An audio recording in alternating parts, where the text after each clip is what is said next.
Superman, bener-bener Superman. Aksi heroik pria berkaos Superman di Kolaka Sultra angkat motor saat laut pasang.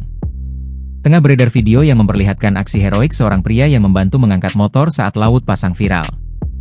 Video berdurasi 1 menit 14 detik itu kini viral di media sosial. Peristiwa unik ini terjadi pada Kamis, 1 Mei 2025, sekitar pukul 14.20 WITA, di Pantai Kayu Angin, Desa Sanisani, Kecamatan Samaturu. Tapi bukannya panik, pria ini malah angkat motor, jalan kaki di atas air ya, hampir mirip jalan di atas air sih, cuma lebih licin dan becek.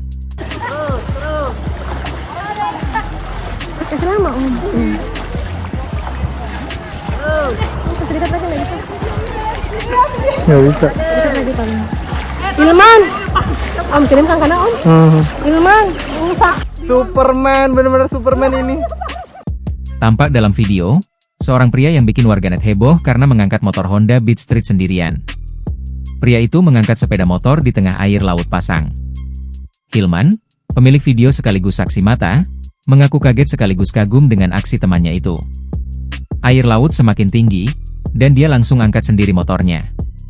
Saya cuma bisa rekam, soalnya kalau bantu saya takut keseleo, kata Hilman sambil tertawa saat diwawancara tribunnews.sultra.com. Warganet langsung menyerbu kolom komentar. Banyak warganet yang kagum terhadap aksi pria tersebut. Download Tribun X sekarang, menghadirkan lokal menjadi Indonesia.